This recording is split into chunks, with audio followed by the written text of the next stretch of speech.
About a month after revoking its military cooperation agreement with the United States, Niger just sent a strong warning to the United States which states that as its millions troops prepare to leave Niger territory, they should not have any second thoughts of coming back while disguised as birds, or rather by deploying their spies using drone to Niger airspace with whatever motives during the near future. And that if in any case a U.S. high-altitude spy drone is detected in Niger airspace, for whatever reason, they should be ready to face the consequences that will come forth. That includes watching their costly air vectors being destroyed by the Nigerian army, which will be perfectly equipped to do so. This current action by Niger's latest military has just shut the world. We are not only here to show you this unexpected move, but we will also be explaining to you how this move will change the game in the Sahel region once and for all. Since coming into power on July 26, 2023, Niger's National Council for the Protection and Security of the Homeland, under the leadership of General Tiani, has embarked on a new ambitious path that has seen it diversify its partners in various fields as it seeks to assert its sovereignty.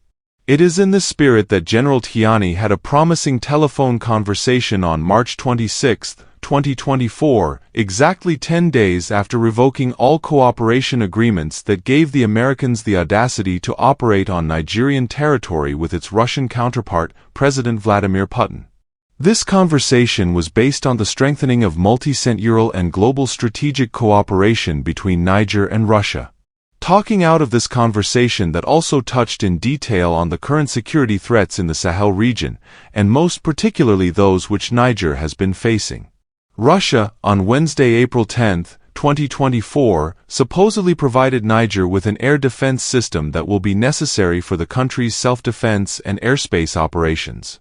The air defense system came in different parts, while aboard an Illusion IL-76, which is a Russian military carrier plane, accompanied by military instructors from the Russian Ministry of Defense.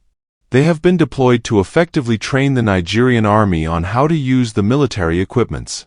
In their brief address to the media as they were waiting for the system to be offloaded from the carrier into the Nigerian military trucks that had shown up in the airport, this is what the Russians had to say. This is equipment for different military specialties. We are here to develop military cooperation between Russia and Niger. It is therefore a matter of Niger, just like the Russian Federation, to equip itself and install an anti-aircraft defense system, capable of ensuring effective and total control of the airspace, and is reported by Nigerian media outlets that the Russian instructors that had accompanied the military consignments were 100 in number. The arrival of Russian air defense and military instructors follows Niger's decisions to revoke its cooperation agreements with the United States on March 16, 2024. These revoked agreements had allowed Pentagon personnel to carry out operations on Niger soil out of 2 bases, including a drone basin built at a cost of more than $100 million. It could be that the arrival of the Russians was a clear indication by the junta that they had nothing to do with the Americans anymore, since the airbase at Agadez was meant to provide the Nigerian military with air support in its war on violent extremist organizations in the Sahel by deploying its own land area vehicles to scan the territory and relay intelligence on terrorist hideouts. The same being an exercise that the military junta in the army has accused the United States military of being unwilling to actively do over the years, even with the millions of dollars that Nigerian taxpayers paid the United States each year for maintenance of the military base. So looking at the future, the defense system's presence within the Nigerian military will assist in providing adequate protection of military bases and ground forces in the fields against every type of flying threats, including low-flying cruise missiles from any military or even from any emasculated violent extremist organizations. How that Sahel terrorists have lately been adapting their mode of operation day and night. As mentioned earlier, it is also a very clear indication that Niger is sending a strong warning to the United States, stating that once its military troops have left, they should not even bother deploying their spy drones to Niger airspace with the intention of gathering intelligence to put at stake Niger's national security. Because the lethal air defense system will shoot those million-dollar drones down just like it will do to any aircraft, helicopters, precision weapons, cruise missiles. and every other on-land area vehicles that have trespassed to Nigerian airspace. It is worth noting that Russia has numerous air defense systems, all of which are in operation as at now, with some being used on the expansive Russian territory to provide daily effective protection of its airspace against any enemy penetration. It has also deployed other systems to Ukraine, where they are providing protection to their military hardware and personnel in the ongoing war with Ukraine. The present air defense systems in Russian come in a three-tier configuration which allows the Russian military to operate in varying anti-access denial zones that can be very difficult to penetrate by enemy aircrafts, UAVs, munitions, or missiles.